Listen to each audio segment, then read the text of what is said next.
and go from there. I have different books that I can show you, different designs on the wall that I can show you, and I think that's about it.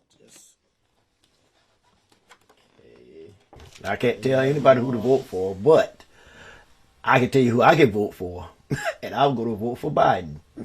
We need to remember that, you know, the same way we got him in there before, we have to do the same thing by voting. And we just have to instill in the younger people that they need to come on out to the polls and vote. They need to help people out. If it's older, elderly people, you know, go by and pick them up. There were some good, but there were also some bad examples of leadership. It's not just about the results.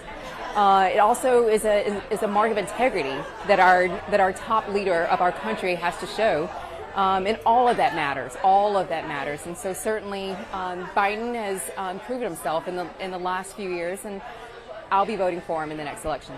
It's going to be a battle of Biden against whoever emerges from the other side, and everything is so extreme on the other side that, you know,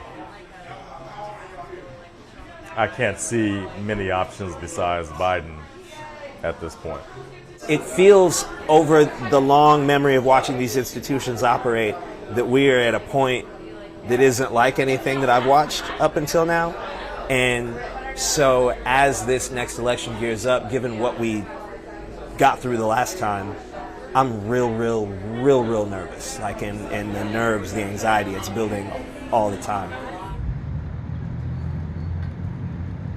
I don't look forward to it because I know that the ideal person that I would like to be in office is not going to be in office. So I'm just going to have to pick the lesser evil. And as of right now, that does seem like Joe Biden and Kamala Harris. I'm actually disappointed in Joe for a multitude of reasons. Simply because I thought he was going to do more beyond just the promises he made.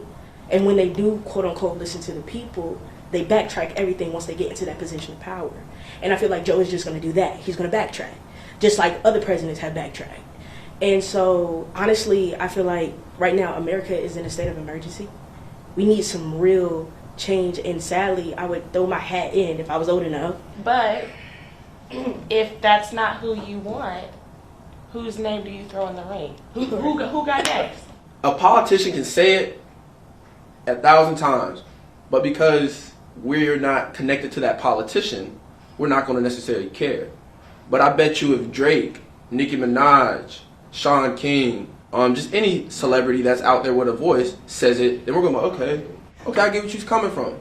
So I feel like you just need somebody that's just relatable, somebody that's real, somebody that's true. Personally, I think Stacey Abrams would be a very good candidate, or Gavin Newsom. I think that they are able to tap into young voters, and they have a lot of innovative ideas. Obviously, the best thing is when you have someone that has a good command of policy, but is also very charismatic, quick on their feet. You know, obviously, Barack Obama was real good about that.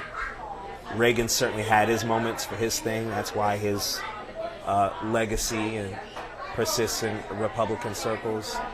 I would think that the question is, and I'm going to vote Democratic. I am. But I wish that there was another Republican option, honestly.